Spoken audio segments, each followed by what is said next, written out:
The Four Seasons Netflix series is inspired directly by the 1981 movie of the same name.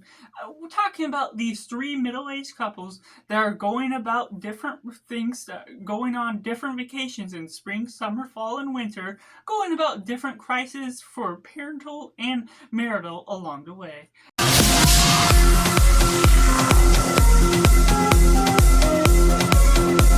Hello and welcome to Cinema, where we focus on a film. I'm Josh, this is Simply Cinema. Let me know down in the comments below what you thought of the Four Seasons miniseries. Was it good, was it bad, or somewhere right in the middle? I also have a review for the 1981 movie out on my channel, which you can check out after if you would like to as well. And taking it right into positive, this series is really great in the inspirational zone. The way they start off right off the bat, taking it into 8 episodes that are divided with 2 episodes each for each of the seasons that are going about in a great manner, each episode costing about half hour each, that really divides the attention really well. And it starts off with a great first episode, giving you the right and proper tone. The comedy is mixed well with the drama that shows an undertone of real life things. It's down to earth. It's settled in this soft spoken type of way. It's has a little bit more pep than what we got in the movie itself. And I won't be directly comparing them too much throughout this, but just as a reference, I've seen this right after that movie. And what we get out of this, a great cast. I went in for Steve Carell, Coleman Domingo, Tina Fey, and all of the friendships and livelihoods of that is really well written, to where I was surprised how well certain relationships meshed well together, more than how I expected it to go. Expecting a couple common names to be the main two marital partners, but other partners just do so well with the combination, not only as marriage partners, but also friend to friend. We get a lot of different moments for them to spend time together, to mesh well together, that you get the chemistry matched right off the bat, to where you really blend in, understand their motivations, their type of character, what's all going on, which goes into this story about this man that's wanting to divorce, and you see the friendliness that they can talk to one another, but also things within the marriage, that things as the stories progress, as you go from season to season to season, there's a change within how that first season, the news about this man getting a divorce, affects all the rest, leading into multiple different traumas or crises for where they're leading on, how that affects certain friendships of when they talk to one another, and also different ideas of where it affects the marriages, the partnerships within that. That really goes on this real type of standard of what's going on with the drama that bleeds on throughout all the different seasons, really well meshes together. The transitions between everything is well dealt with. You're not getting necessarily a transition from one season to the next, because of the fact that it's dealing already with making and containing the episodes within each of the seasons. And so once you're done with episode 2, you're going right into summer, so it deals with that sort of thing, but still it goes through nicely. It's a quick binge, about 4 hours, that you can really settle down with, watching a couple sittings or whatnot, whatever you feel like. And the way that it dives into all the chemistry, it dives into comedy in a nice manner. The drama is well settled in just as well. And it really builds up and progresses throughout the story in a great way that really balances in certain marks here and there. And going into the mix elements, there's some things that may miss or hit the mark for some people more than others. It's down to earth, it's a comedy series, so some of the comedy or some of the deep drama may take some people out of the story, what you may like or dislike out of what you're watching on TV as a whole.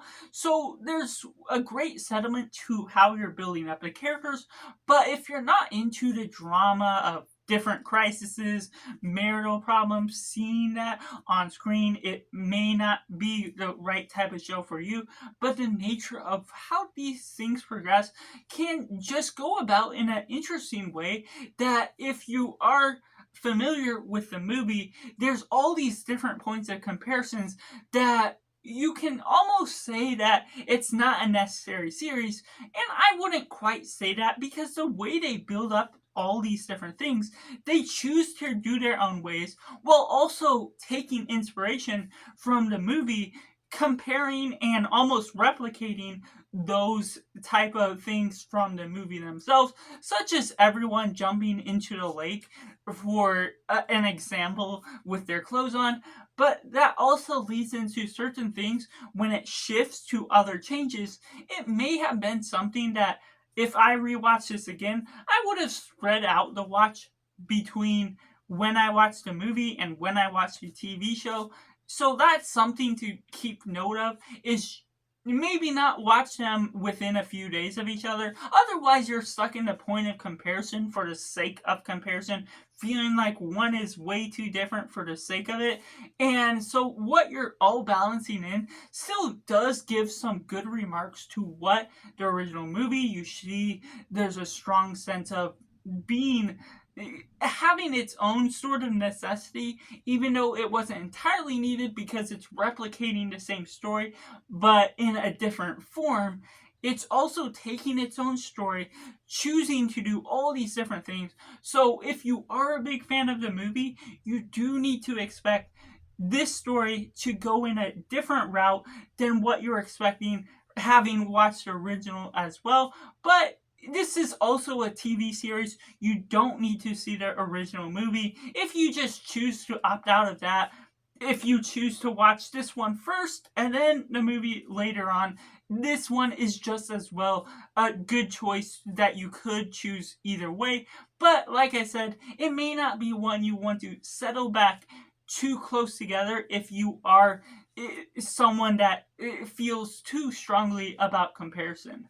And there's some things with the changes that are kind of a mix for me, just because as you get a great first episode, it sort of leans more and more into the drama a little bit more than the strong comedy or a mixture of the two. It sort of loses its blend as you progress without the show. It doesn't necessarily feel bad or noteworthy in order to say I don't entirely like what it's doing, but there's some parts where it feels like there's trying to be a little bit too much of an effort to try and blend it, to try and add some jokes that don't always mesh well with what the drama is doing.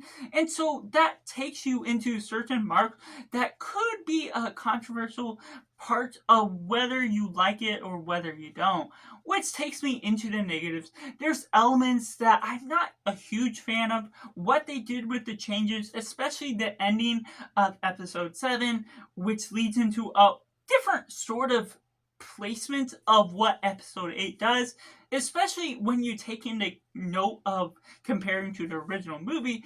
But even without that comparison, it does have a weird thing that I've heard from other reviewers that haven't watched the movie can be an offset beat for the way they start up this show in a mixture of comedy and drama, knowing that it's settled down on Earth, tackling all these different heavy themes, but still taking a lighthearted jab at everything that's being able to cover without undermining some of the stakes or some of the drama that is ultimately going on. Still building upon the friendships, but ultimately there's certain things that can go into a weird mixture, not even comparing to the movie, that this series on its own can be a little bit set back at certain times for you're going into awkward humor or certain things that are undermined into situational dealings of how things are dealt with. It still feels surreal in some substance what they're choosing to do, but there's certain marks of the story that don't feel like they're appropriately marked in a way that feels like a good standard to make certain choices that they do, keeping it spoiler free, in the way they progress throughout the show, to where while we did have a great start to the show, it leads on to an ending that still goes in the same moments of drama, some moments of comedy, in some of the same beats, but not necessarily to the level of how this story started. So, unfortunately, this ending left it a little bit mixed by the end of the game. So, therefore, I have to rate the 4 season series a simply 7 out of 10. Let me know down in the comments below what you thought of the 4 season series, or if you're going to check it out now that you've seen my review. Or you can also check out my review for the 4 seasons movie just as well out here on my channel. And make sure to like this video if you enjoy it. Subscribe if you haven't already to join in the film culture community where we talk about the love of cinema as a whole. So that's just all, and make sure to do yourself a favor and go watch a movie.